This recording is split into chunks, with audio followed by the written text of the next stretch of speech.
नमस्कार, मैं हूं अब्दुल्ला इमाम और दर्शन जहानाबाद में आप सभी का स्वागत है। हम हाजिर हुए कुछ अहम खबरों के साथ। थोड़ा सा वक्त निकाल कर देखिए खबरें फटाफट अंदाज में। हम खबरों की शुरुआत करते हैं और पहली खबर पर आते हैं, जहां की जहानाबाद के मिस्रबिघा गांव में अज्ञात युवकों ने एक व्यक्ति को गोली मारकर जख्मी कर दिया। तुरंत परिजनों को सूचना लगी तो परिजन और ग्रामीण सभी इकट्ठा हुए और घायल को आनन फानन में सदर अस्पताल लेकर पहुंचे। घटना बुधवार की रात की है। परिजनों ने बताया कि घायल व्यक्ति का नाम साधु यादव है और ये अपने घर के बाहर बैठे थे, तब यह अज्ञात 4 से 5 की संख्या में युवक आए, इन पर गोली चलाकर फरार हो गए। हालांकि अस्पताल में इलाज करने वाले डॉक्टरों ने बताया कि गोली बॉडी में नहीं मिली है, शायद गोली आर पार हो गई है। फिलहाल इनका पैर टूटा हुआ था, तो हम लोगों ने प्राथमिक उपचार करने के बाद इन्हें पटना पीएमसीएच रेफर कर दिया है।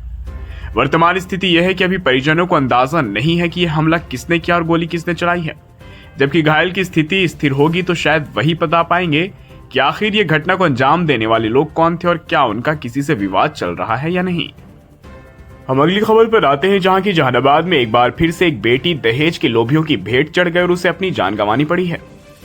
सरकार न जाने कई तरह के जागरूकता अभियान चलाती है ताकि ये दहेज प्रथा खत्म हो, लेकिन अभी भी समाज में ऐसे लोभी लोग हैं जिनकी नजर में इंसान की जान से ज्यादा कीमत दहेज की है। दरअसल जहानाबाद से एक ऐसा ही मामला सामने निकल कर आया, जहां की इलिमपुर गांव में पखनपुरा गांव की रहने वाले एक युवती की शादी 5 से 7 साल पूर्व की गई थी। शादी के कुछ साल बीत जाने के बाद मृतक महिला के ससुराल वालों ने तरह तरह के दहेज की मांग की। मृतक महिला के परिजनों से जितना बन पाया उन्होंने उनकी मांग को पूरा किया, लेकिन इन दिनों महिला के पति R15 बाइक की मांग कर रहे थे और परिजनों का आरोप है कि इसी चक्कर में ससुराल वालों ने उनकी बेटी की हत्या कर दी है।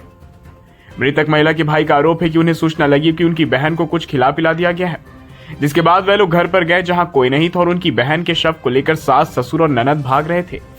जब उनकी नजर उन पर पड़ी तो उन लोगों ने शव को छोड़ दिया और फरार हो गए। इधर पुलिस को भी सूचना दी गई और फिलहाल शव का पोस्टमार्टम सदर अस्पताल में करा दिया गया है। पुलिस मामले की जांच कर रही है। अब देखना यह होगा कि पुलिस कितनी जल्दी कार्रवाई करती है और मामले की सच्चाई पता कर कितनी जल्दी आरोपियों की गिरफ्तारी करती है। हम अगली खबर पर आते हैं, जहां की जहानाबाद में लगातार आए दिन सड़क दुर्घटनाओं का सिलसिला थमने का नाम नहीं ले रहा। इसी बीच एक बार फिर से सड़क दुर्घटना हुई, जिसमें कि एक युवक को अपनी जान गंवानी पड़ी, जबकि उसके साथ में मौजूद दूसरे युवक की स्थिति गंभीर है। घायल युवक को इलाज के लिए सदर अस्पताल लाया गया है। साथ में आए मांदिल पंचायत के पैक्स अध्यक्ष शैलेश यादव ने बताया कि ये दोनों युवक एक बाइक पर सवार होकर जहानाबाद से मांदिल जा रहे थे। मांदिल गांव के ही रहने वाले हैं और किसी वाहन से इनकी टक्कर हो गई। हम लोगों को सूचना लगी तो हम लोग मौके पर पहुंचे, जिसमें से एक युवक की घटनास्थल पर ही मौत हो गई, जबकि दूसरा युवक घायल हुआ था, तो हम लोग अस्पताल लेकर आए और इसका अभी इलाज जारी है।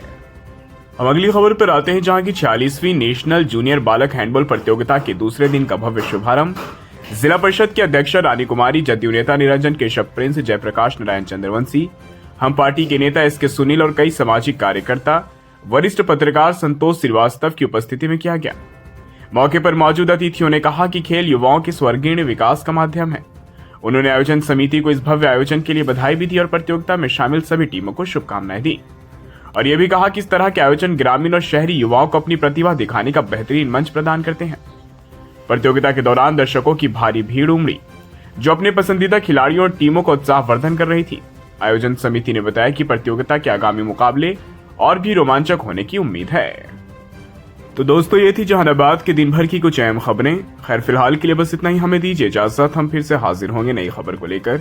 तब तक के लिए आप अपना बहुत ख्याल रखिए। आपको हमारी खबर को पेश करने का तरीका अगर पसंद आए तो दर्शन जहानाबाद चैनल को लाइक कीजिए, सब्सक्राइब कर मदद कीजिए और शेयर करना ना भूलें।